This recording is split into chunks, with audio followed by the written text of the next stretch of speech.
Irish Rugby Depth Chart for 2025, folks. I love looking at the Irish squad because Andy Farrell has a very distinctive selection kind of policy where he's a consistency coach. Some coaches mix it around with a bit of chopping and changing. Some coaches are just full rotation all the time. Andy Farrell loves consistency, which you feel like sometimes means he gets cohesion levels out of a squad that other teams don't. But also it means that sometimes you feel like other guys are left a bit on the outer and don't get opportunities that they might deserve and could use for their development. Interestingly, 2025, Lions Tour year, Andy wasn't in charge for half the game, so we have a little bit of a changed lineup from what we are used to seeing. There has been a bit more rotation. There has been some old guard guys retiring. And there's still a question mark at 10, but we'll go through the Irish squad for 2025, which players got which kind of game time, and you guys can let us know your thoughts on where they are looking strong and where they are looking to have potential issues going forward into 2026. I'm only including tests here. Andy loves to use Ireland A as his kind of experimentation ground to give these guys a chance. We're only including test matches, so no Ireland A matches here. Props. You have a lot of eggs in the Andrew Porter basket again. I'm sure I said that last year. Last year it was more so. Andrew Porter had like 80% of the game time last year at loose head. He went on the Lions tour.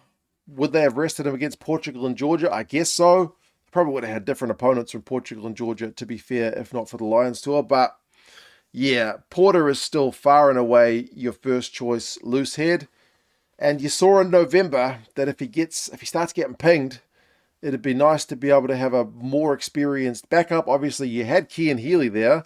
And in terms of this depth chart, it's Porter, Boyle, McCarthy, Milne, and then Healy. Healy's retired.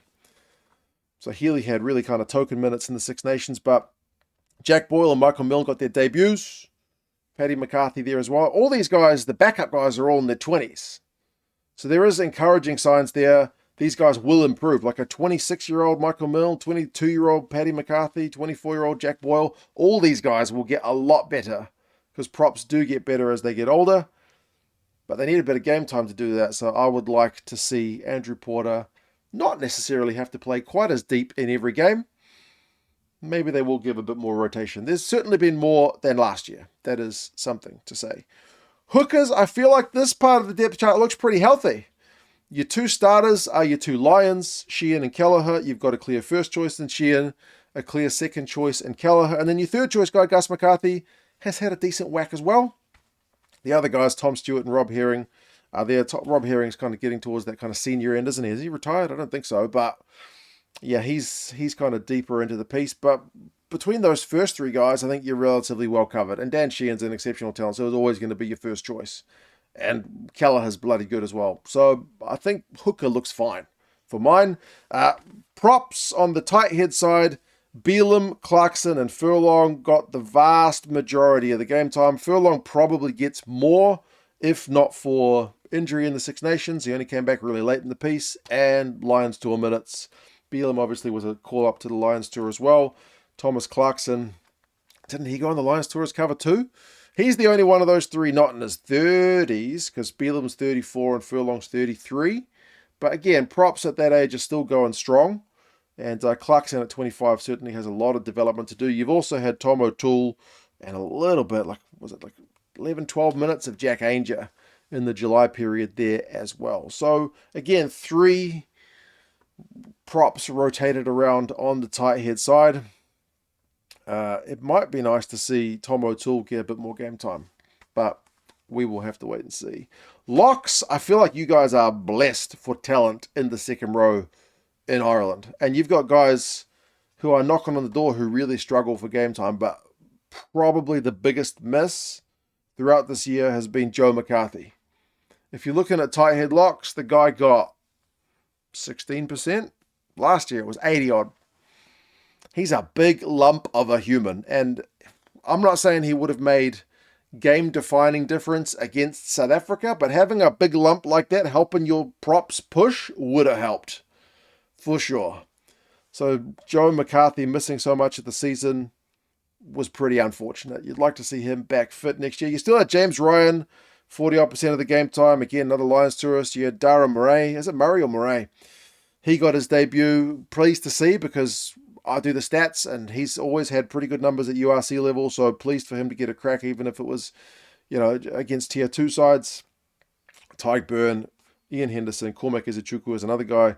Izuchukwu, who you would have liked to see get a bit more game time.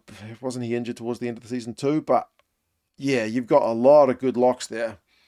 And it'd be lovely to see Joe McCarthy get a full season in. On the other side, loose head lock, Tyke Byrne, close to 60% of the game time. Makes sense. He's another one who's kind of like 33. Like, there's a theme in this Irish squad that there's like some key guy who's in his early 30s who gets like 50, 60% of the minutes.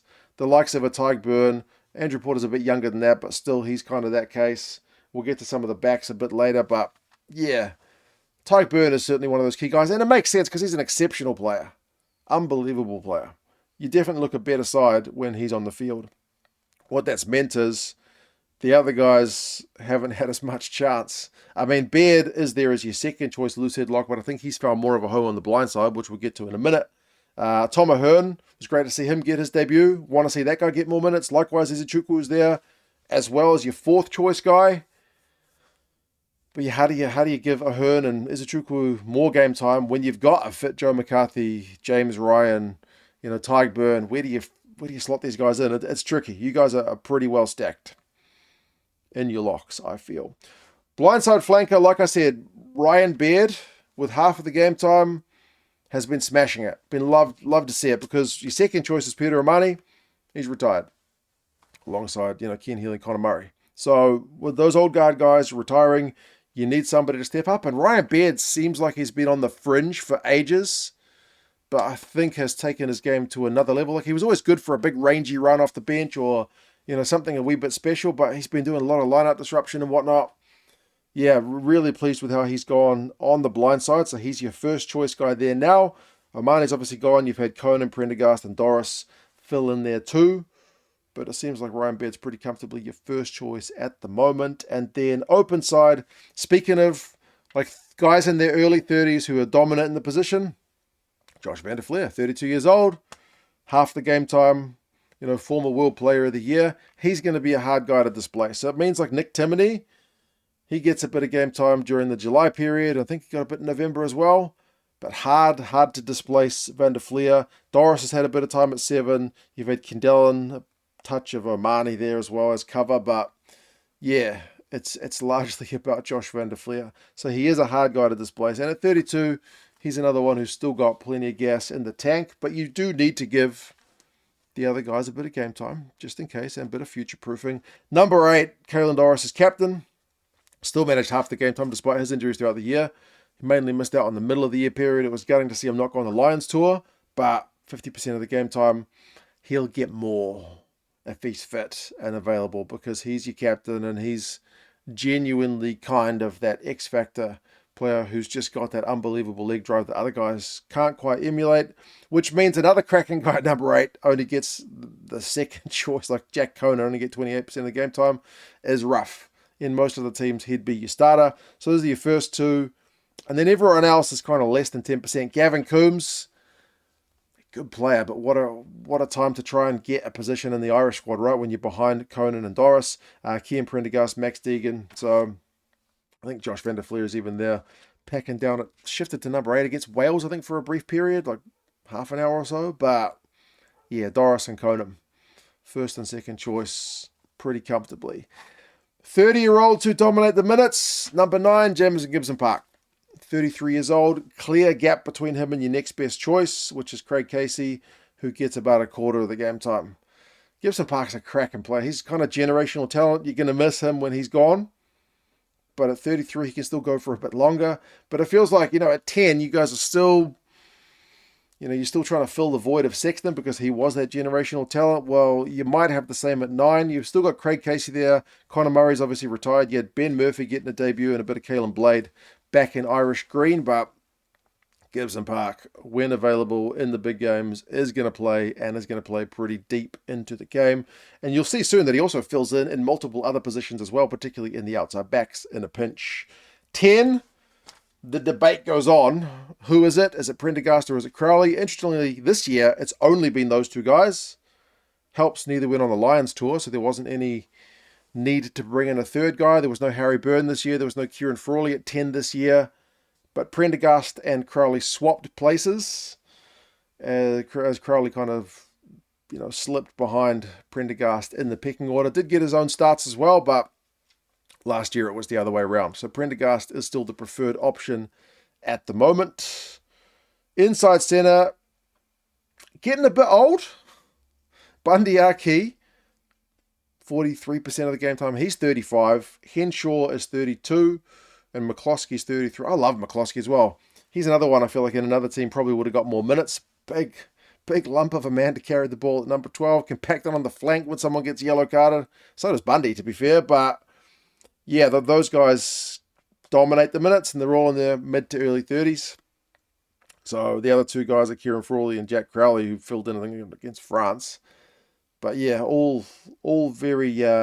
particularly Aki and McCloskey love a big direct ball carry, don't they? Outside centre, Gary Ringrose is your main guy. Henshaw also fills in there. So Henshaw between 12 and 13 racks up quite a lot of minutes. And then Tom Farrell, one of the elder debutants for Ireland, is there. Towards the end of the year, Jamie Osborne and Hugh Gavin made his debut as well. So it's still that kind of main trio of Aki, Henshaw, and Ringrose, isn't it?